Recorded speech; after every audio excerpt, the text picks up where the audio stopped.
ಕೆಲ ದಿನಗಳ ಹಿಂದೆ ಬೆಂಗಳೂರಿನಲ್ಲಿ ನಡೆದ ಯುವತಿ ಪ್ರಬುದ್ಧ ಆತ್ಮಹತ್ಯೆ ಪ್ರಕರಣ ಇದೀಗ ಟ್ವಿಸ್ಟ್ ಸಿಕ್ಕಿದ್ದು, ಅಪ್ರಾಪ್ತ ಬಾಲಕನೊಬ್ಬ ಕೇವಲ 2,000 ರೂಪಾಯಿಯ ವಿಚಾರಕ್ಕೆ ಯುವತಿಯ ಕೊಲೆ ಮಾಡಿದ್ದಾನೆ ಎನ್ನುವುದು ಪೊಲೀಸ್ ತನಿಖೆಯಿಂದ ಬಯಲಾಗಿದೆ. ಮೇ 15ರಂದು 20 ವರ್ಷದ ಪ್ರಬುದ್ಧ ಮೃತದೇಹ ಮನೆಯ ಬಾತ್ರೂಮ್ನಲ್ಲಿ ಪತ್ತೆಯಾಗಿತ್ತು. ಕತ್ತು ಹಾಗೂ ಕೈ ಕೊಯ್ದ ಸ್ಥಿತಿಯಲ್ಲಿ ಪತ್ತೆಯಾಗಿತ್ತು.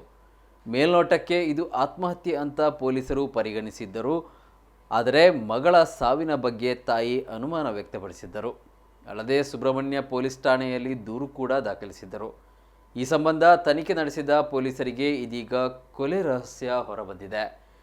ಕೊಲೆ ಮಾಡಿದ ಅಪ್ರಾಪ್ತ ತನ್ನ ಸ್ನೇಹಿತನ ಕನ್ನಡಕ ಡ್ಯಾಮೇಜ್ ಮಾಡಿದ್ದನು. ಇದನ್ನು ರಿಪೇರಿ ಮಾಡಿಸಿಕೊಡುವಂತೆ ಸ್ನೇಹಿತ ಪಟ್ಟು ಹಿಡಿದಿದ್ದನು. ಹಾಗಾಗಿ ಅಪ್ರಾಪ್ತ ಪ್ರಬುದ್ಧ ಮನೆಗೆ ಬಂದಿದ್ದನು. ಹೀಗೆ ಬಂದವನೇ ಪ್ರಬುದ್ಧ ಪರ್ಸ್ನಿಂದ 2,000 ರೂಪಾಯಿ ಎಗರಿಸಿದ್ದಾನೆ. ಈ ವಿಚಾರ ಪ್ರಬುದ್ಧ ಗಮನಕ್ಕೆ ಬಂದಿದ್ದು ಆಕೆ ಬಾಲಕನನ್ನು ಪ್ರಶ್ನೆ ಮಾಡಿದ್ದಾಳೆ.